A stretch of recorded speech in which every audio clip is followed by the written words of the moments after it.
வணக்கங்க. ஹரஸ் செல்லங்க சேனலுக்கு உங்களை வரவேற்கிறேன். இன்னைக்கு நடந்ததில்ல ஜிடி வர்சஸ் சிஎஸ்கே அந்த மேட்ச் பற்றி தான் பார்க்க போகிறோம். அதாவது ரொம்ப நம்ம எதிர்பார்ப்போடு இருந்தது. எப்படின்னா நம்ம பிளே ஆஃப் போல இருந்தாலும் அது சிஎஸ்கே மேட்ச்னாலும் இந்த புது பிளேயர்ஸ்லாம் சேர்த்துருக்கனால எப்படி விளையாடுறாங்கன்னு பார்க்க உண்மையிலேயே கொஞ்சம் ஆவலாக தான் இங்கே இருக்குது. ரொம்ப இன்ட்ரெஸ்ட்டாக இருக்குது எப்படி விளையாட போகிறாங்கன்னு சொல்லிட்டு. சரி நம்ம பிளே ஆஃப் தான் போல என்ன மேட்ச் அப்படின்னு தோணல. ரொம்ப இவ்வளோ நாள் கொஞ்சம் கேப் விட்டு 20ஆம் தேதிக்கு அப்புறம் ஒரு 5 நாள் கழிச்சு விளையாடுறாங்க. சரி எப்படி விளையாடுறாங்க அந்த பிளேயர்ஸ்லாம் பார்க்க ரொம்ப ஆவலாக இருந்தது. டாஸ் தோனி ஜெயிச்சுட்டு ஃபஸ்ட்டு பேட்டிங் சொல்லிட்டாரு. ஃபஸ்ட்டு ஆயுஷ் மாத்ரேவும் கான்வேவும் ஓப்பன் பண்ணாங்க. ஹூடாவை சேர்த்துருந்தாங்க, அஸ்வின் எடுத்துட்டாங்க. ஹூடாவை எதுக்கு சேர்த்தாங்கன்னு தெரில. அட்லீஸ்ட் ஒரு இந்த ஆண்ட்ராய்ட் சித்தார்த் சொல்கிறாங்கல்ல அந்த பையனை சேர்த்து எப்படியாச்சும் விளையாடுறான்னு சொல்லி பார்க்கலாமான்னு அவ்வளோ சேர்க்கல. சரி பரவாயில்ல நெக்ஸ்ட் சீசன் பார்த்துக்கலான் இருக்கேன். அப்புறம் 2 பேரும் தான் ஓப்பனிங் ரொம்ப நல்லா விளையாண்டாங்க. அற்புதமாக 2 பேரும் அந்த பையன் வந்தான் வேலையை முடிச்சுட்டு 34 ரன்ஸ் எடுத்தாங்க. Strike rate 200. அவ்வளோ வந்தால் கடகடன்னு அடிச்சுட்டு ஒரு தப்பாக ஒரு ஷார்ட் அடித்து அவுட் ஆகி போயிட்டான். அடுத்தது கான்வேக்கு போய் ஊர்வில் பட்டேல் ஃபஸ்ட்டு கொஞ்சம் தடுமாறினாப்புல பேட்டெல்லாம் சுற்றினாப்புல சரியாக கரெக்ட் ஆகல. அதுக்கப்புறம் ஓரளவு அடிச்சு அந்த பையனை வந்தால் ஒரு 37 ரன்ஸ் எடுத்து அவுட் ஆகிட்டான். Strike rate 194. ஸோ பரவாயில்ல நல்லாவே ஸ்ட்ரைக் ரேட் இருக்குது. அதுக்கப்புறம் துபே அமைச்சிட்டாங்க. இன்றைக்கி துபே முன்னாடி துபே கான்வே கான்வேக்கு நல்லாவே விளையாண்டார். இப்போ துபே ஒரு 17 ரன்லேயே அவுட் ஆகிட்டாரு. அதுக்கப்புறம் கான்வே அவருக்கு 52. அப்புறம் பிரேவிஸ் வந்தாப்புல அவ்வளோ அற்புதமாக அந்த பையன் என்னவோ ஒரு டெடிகேஷன் என்னவோ அப்படியே பாருங்க. அந்த பையன் ஊருக்கு போயிட்டு திரும்ப இங்கே வந்திருக்காங்கிறப்ப எவ்வளோ ஒரு ஆர்வம் நம்ம டீம் மேலே. அவ்வளோ இதாக சூப்பராக விளையாண்டு அந்த பையன் ஸ்ட்ரைக் ரேட் பார்த்தீங்கன்னா 247. சூப்பராக அடித்து ரொம்ப பிரமாதமாக விளையாண்டு 57 லாஸ்ட் பாலில் 20 ஓவரில் லாஸ்ட் பாலில் அவுட் ஆகிட்டாப்புல. அவ்வளோதான். அப்புறம் ஜடேஜா ஒரு 27. ஆனால் ஜடேஜா பெருசாகவே ஸ்ட்ரைக் ரேட் பண்ணுங்க 116 தான். ரொம்ப தடுமாறினாலும் சரியாக விளையாடல. அது ஓரளவு முடிச்சு நம்ம 230 for 5ங்க. அதாவது இந்த சீசனில் நம்மளுக்கு அதிகபட்ச ஸ்கோருங்க. அது பரவாயில்ல இவ்வளோ தான் எடுப்பாங்கன்னு தெரியல. வந்தாங்க எல்லாம் ஒரு தடுமாறவே இல்லை. இதே முன்னாடி ஏதாவது அவுட் ஆகிட்டு இருந்தாங்கன்னா பின்னாடி தோனியோ இல்லை ஜடேஜாவோ துபேலாம் பின்னாடி வந்துதானா கண்டிப்பாக ரன் ரேட் கம்மியாக இருக்குது. நம்மளுக்கு ஸ்கோர் வந்திருக்காது. அப்படியே ரொம்ப டாட் பால் வச்சு இது வச்சு ரொம்ப பண்ணியிருப்பாங்க. இன்றைக்கி ஆர்டர்லாம் மாற்றி விட்டு ரொம்ப நல்லா பண்ணி 230 எடுத்துகிட்டு ரொம்ப நல்லாது. அதுக்கப்புறம் அவங்க ஜிடி வந்தாங்க. ஏன்னா 200 மேலே சேஸ் பண்ணுறது கஷ்டம் அப்படின்னு தெரியும். அதில் எப்படி விளையாட போகிறாங்க அப்படின்னு சொன்னால் எனக்கு பவுலிங் அவ்வளோ அற்புதமாக அந்த பேட்டிங் தான் சூப்பர்னா பவுலிங்கும் சூப்பருங்க. ஓப்பனிங் கில்லும் சாய் சுதர்ஷனும் வந்தாங்க. ஒரு 2 ஓவர் விளையாண்டாங்க. 3ஆவது ஓவர்லேயே பார்த்தீங்கன்னா கம்போஜ் கில் விக்கெட் எடுத்துட்டு சூப்பராக ஸ்லிப்லேருந்து அழகாக ஊர்வில் பட்டேல் கேட்ச் பண்ணிட்டான். அவுட்டு அடுத்த 4th ஓவர்லேயே பட்லர் அவுட் ஆகிட்டார். எப்பவுமே பார்த்தீங்கன்னா அந்த 3ல் மும்மூர்த்திகள்னு சொல்கிற மாதிரி சாய் சுதர்சன் கில்லு பட்லர் இவங்க 3 தான் முக்கியமாக பார்த்துப்பாங்க. அவங்க 3 பேர் தான் நிறைய ரன் எடுத்ததே இந்த இதில். ஆனால் அவங்கள விக்கெட் எடுத்தாலே கொஞ்சம் பாதி ஜெயிச்ச மாதிரி தான். நம்ம மற்றவங்கள பின்னாடி பெருசாக எடுக்க முடியாது. அது இவ்வளோ ஸ்கோர் இருக்கப்போ எடுக்கிறது டவுட்டே கிடையாது. நம்ம வின் பண்ணுவோன்னு அப்பயே தெரிஞ்சு போச்சு. ஸோ 2 பேரும் இவர் ஒரு 13 ரன்னு பட்டர் ஒரு 5 ரன்னு. அடுத்தது சாய் சுதர்சன் மட்டும் தான் ரதர்ஃபோர்டு ரதர்ஃபோர்டு முன்னாடியே வந்துட்டார். அவர் விக்கெட்டையும் கம்போஜ் எடுத்துட்டார். வரிசையாக 3, 4, 5 ஓவரில் எடுத்தாச்சு. ஸோ சுத்தமாக தெரிஞ்சு போச்சு அவங்க வின் பண்ணவே முடியாது. ஸோ இதோ கொஞ்சம் விளையாண்டாங்க. அதுக்கப்புறம் ஜடேஜா ஒரே ஓவரில் ஷாருக் கான் கொஞ்சம் அடிப்பாப்புல. ஷாருக் கான் விக்கெட்டையும் சாய் சுதர்சன் விக்கெட்டையும் அடிச்சு ஹையஸ்டே பார்த்தீங்கன்னா சாய் சுதர்சன் 41 ரன்ஸ் அவ்வளோதாங்க. ஸோ அதுக்கப்புறம் விக்கெட்லாம் பட்டு நடுவில் என்ன ஒரு பியூட்டினா துபேவை ஒரு ஓவர் கொடுக்க சொன்னாங்க. ஹூடா ஒரு ஓவர் பவுல் பண்ணாங்க. எதுக்கு கொடுத்தாங்கன்னு தெரில. சரி எப்படி வின் பண்ண தான் போகிறோம் கொடுத்தாங்களான்னு தெரியல. ஆனால் அவங்க 2 பேர் பால்லேயும் தான் கொஞ்சம் ரன் 15 ரன்ஸ் வந்துச்சு. மற்ற எல்லாமே எக்கானமி ரேட் 5, 6க்குள்ளே வச்சுருந்தாங்க. எதுக்கு சொல்கிறேன்னா இது என்ன சொல்லியிருந்தாங்கன்னா நம்ம டிஃப்ரென்ஸ் 100, 110 இன்னும் அந்த டிஃப்ரென்ஸில் நம்ம தோக்கடிச்சிட்டோம்னா நம்ம 9th பிளேஸ் ரன் ரேட் வச்சு நம்ம 9th பிளேஸ் போக சான்ஸ் இருக்குதுன்னு சொன்னாங்க. ஆனால் பரவாயில்ல 9th இருந்தாலும் 10th இருந்தால் பரவாயில்ல. நம்ம ஸ்ட்ரென்த்து இப்போ நல்லா தெரிஞ்சு போச்சு. நெக்ஸ்ட் இயர் பார்த்துக்கலாம் முடிவு பண்ணிடுச்சோம். அது பெருசாக பண்ணல. ஸோ அவங்க 2 பேருக்கும் ஒரு ஜாலியாக ஓவர் கொடுத்து நல்லா அடித்தாங்க. ஆனால் தோனி இன்றைக்கி தான் அவங்களை சிரிச்சுட்டு சந்தோஷமாக ஃபீல்டிங்லாம் பண்ணிவிட்டு அவ்வளோ எல்லாருமே நல்லா சந்தோஷமாக தோனி உண்மையிலே ரொம்ப சந்தோஷமாக ஹாப்பியாக இருந்த மாதிரி தான் ரொம்ப நல்ல ஹாப்பி மூடில் இன்றைக்கி இருந்த மாதிரி தான் நல்லா சிரிச்சிட்டே இருந்தார். அவருக்கு ஜெயிச்சு அவ்வளோ சந்தோஷம்னு நினைக்கிறேன். அது மாதிரி பண்ணி இப்போ நம்ம 147ல் நம்ம 18.3ல் 147க்கு அவுட் பண்ணிட்டோம். 83 ரன்ஸ் டிஃபரன்ஸ் நம்ம ஜெயிச்சிருக்கோம். பாருங்க ஜிடி ஃபஸ்ட் பிளேஸ் இருக்குது. எப்படிப்பட்ட டீமு அவங்கள நம்ம இவ்வளோ தான் ஜெயிச்சிருக்கிறோம். ஆனால் இப்போ ரீசெண்டாகவே பார்த்தீங்கன்னா அந்த குவாலிஃபை ஆன டீம் எல்லாம் எலிமினேட் ஆன டீம் வின் பண்ணிகிட்ருக்காங்க. டிசி எல்எஸ்ஜி வின் பண்ணாங்க. அப்புறம் எஸ்ஆர்ஹெச் இது மாதிரி நம்ம எலிமினேட் ஆன டீம் எல்லாம் குவாலிஃபை ஆன டீம் வின் பண்ணிடுறோம். நம்ம இது வந்து இதில் வந்து ஒவ்வொருத்தருக்கும் இப்போ பாயிண்ட்ஸ் மாற சான்ஸ் இருக்குது. இன்றைக்கி வந்து லாஸ்ட் மேட்ச் விளையாண்டுருக்காப்புல ஜிடி. இதில் ஜெயிச்சிருந்தாங்கன்னா ஒரு 20 ஆயிருப்பாங்க. இப்போ வந்து 80 தான் இருக்கிறாங்க. அதுக்கப்புறம் வந்து ஆர்சிபியும் பஞ்சாபுக்கும் ஒரு மேட்ச் இருக்குங்க. சாரி, ஆர்சிபிக்கு வந்து எஸ்ஆர்ஹெச்சுக்கும் ஒரு எல்எஸ்ஜிக்கும் மேட்ச் இருக்குங்க. அது ரெண்டில் வந்து ஜெயிச்சதுன்னா அது பாயிண்ட்ஸ் வந்து மாறும். அதுக்கப்புறம் வந்து இல்லை, எல்எஸ்ஜி கிடையாது, குஜராத்துக்கு வந்து இன்னும் முடிஞ்சு போச்சு. அதுக்கப்புறம் வந்து பார்த்தீங்கன்னா மும்பைக்கும் பஞ்சாப்க்கும் ஒரு மேட்ச் இருக்குங்க. நான் தப்பாக சொல்லிட்டேன். மும்பைக்கும் பஞ்சாப்க்கும் ஒரு மேட்ச் இருக்குது. இதில் வந்து பார்த்தீங்கன்னா குவாலிஃபை ஆன டீம் 2 பேரும் விளையாடுறாங்க. இதில் யார் ஜெயிக்கிறாங்களோ, சப்போஸ் வந்து பஞ்சாப் ஜெயிச்சுன்னா 92nd பிளேஸ் இருக்குது, 19 பாயிண்ட்ஸ் ஆகிடும். இல்லை இப்போ ஆர்சிபி மும்பை ஜெயிச்சதுன்னா 4th பிளேஸில் இருக்குது, 16 பாயிண்ட்ஸ் இருக்குங்க. அது 18 பாயிண்ட்ஸ் எடுத்து மேலே போயிடும். ஸோ இப்போ கொஞ்சம் மாற சான்ஸ் இருக்குது. அதே மாதிரி லாஸ்ட் மேட்ச் வந்து எல்எஸ்ஜியும் ஆர்சிபியும் விளையாடுறாங்க. இதில் ஆர்சிபி தோத்துருச்சுன்னு வச்சுங்களேன், அவங்க வந்து 17 பாயிண்ட் எடுத்து அதே இடத்துல பீரியட் தான் 4 பிளேஸில் பின்னாடி வந்துடுவாங்க, குவாலிஃபைர் போக முடியாது. இல்லை வந்து ஜெயிச்சிட்டாங்கன்னா ஆர்சிபி வந்து 19 பாயிண்ட்ஸ் எடுத்து மேலே போயிடும். ஸோ இப்போ கொஞ்சம் வந்து மும்பைக்கும் பஞ்சாப் இருக்க மேட்ச் வந்து ஒரு டிசைடிங் மேட்ச்சு. அதே மாதிரி வந்து இதில் எல்எஸ்ஜியும் ஆர்சிபி விளையாடுறப்போ ஆர்சிபி ஜெயிக்குதான்னு பார்த்தா அதில் கொஞ்சம் பாயிண்ட்ஸ் மாறும். ஸோ இந்த ஃபஸ்ட்டு 2 பிளேஸ் வரதான் ரொம்ப போட்டி. ஏன்னா உங்களுக்கு வந்து அதில் வந்தால் தான் 2 சான்ஸ் கிடைக்கும்னு சொல்லிட்டு. ஸோ இவ்வளோதாங்க மேட்ரு. இது வந்து இதோட முடிஞ்சிருச்சு. இந்த 2 மேட்ச் தான், லீக் மேட்ச் 2 தான் இருக்குது. அதுக்கப்புறம் குவாலிஃபையர் ஆரம்பிச்சிடும்.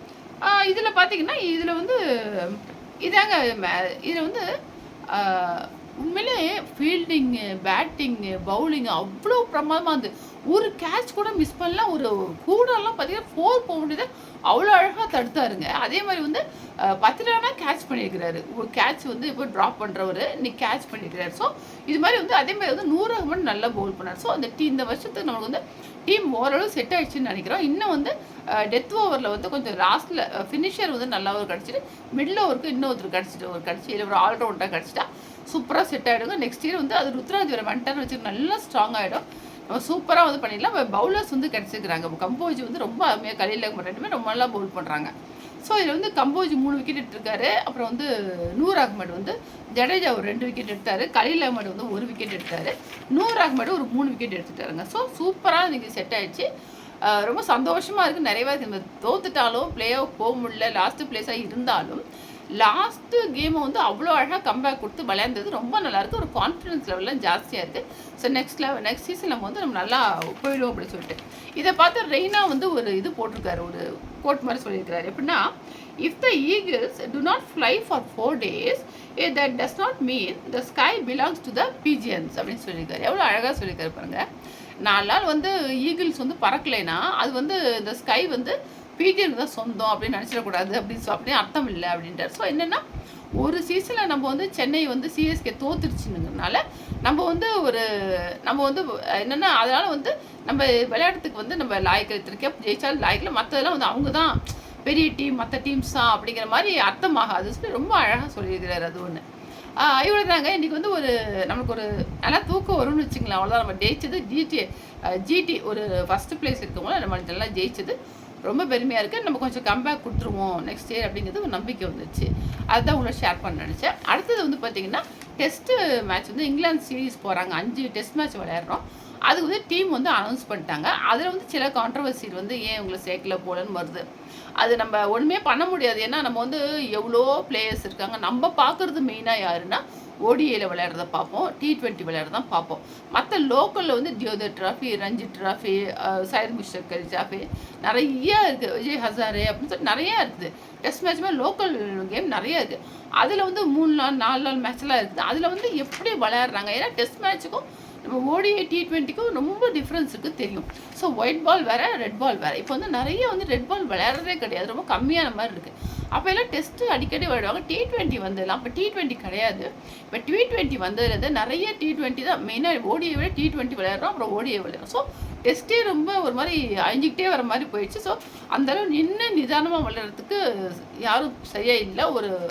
அந்த T20 இந்த ஃபார்மேட்லேயும் விளையாடுறாங்க. ஸோ அதுக்கு எப்படி செலக்ட் பண்ணுறாங்கன்னா, உங்களுக்கு லோக்கல் இது மாதிரி கேம் விளையாடுறாங்க. Test match, local test match மாதிரிலாம் இருக்குது. இது மாதிரி நிறைய பேர் சொன்ன பார்த்தீங்களா, இது மாதிரி இதெல்லாம் ட்ராஃபி அந்த இதுன்னு சொல்லிட்டு அதிலெல்லாம் விளையாடுறவங்கள நோட் பண்ணி எப்படி விளையாடுறாங்க, எவ்வளோ ரன் எடுத்திருக்காங்க, அதெல்லாம் பார்த்து தான் வந்து டெஸ்ட்டுக்கு வந்து செலக்ட் பண்ண முடியும். அதில் வந்து அவ்வளோ அக்யூரேட்டாக பண்ண முடியாதவங்க நம்ம செலக்ட் பண்ணுறவங்க நல்லா விளையாடாமல் போகலாம், இல்லை நல்லா விளையாடலாம். ஸோ அவங்க நல்லா விளையாடுறாங்களா இல்லையான்னு பார்த்துட்டு தான் அடுத்து மாற்றணும். ஸோ கான்ட்ரவர்சிங்கிறது எப்பயுமே வரதான் செய்யும். நம்ம நல்லவங்களை செலக்ட் பண்ண சொல்லி சரியாக செலக்ட் பண்ணாலும் உங்களுக்கு வந்துட்டு தான் இருக்கும். நம்ம வந்து அதுக்கு வந்து ஒன்றும் பண்ண முடியாது.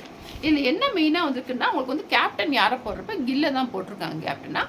வைஸ் கேப்டன் வந்து ரிஷப் பண்ட் போட்டிருக்காங்க. 18 மெம்பர் ஸ்குவாட் சேர்த்துருக்குறாங்க. இதில் யார் புதுசாக சேர்த்துருக்காங்கன்னா சாய் சுதர்சன் சேர்த்துருக்காங்க. அப்புறம் கருண் நாயர் வந்து ஆல்ரெடி விளையாண்டுருக்கார் டெஸ்ட்டில். ஆனால் இப்போ வந்து சாய் சுதர்சன் அண்டு அர்ஷதீப் சிங்கை சேர்த்துருக்குறாங்க. மொத்தம் வந்து இருக்கிறாங்க. இதில் வந்து அபிமன்யு ஈஸ்வரன் சொல்லிட்டு அவரையும் அபிமன்யு ஈஸ்வர் ஆகாஷ் தீப்பையும் சேர்த்துருக்குறாங்க.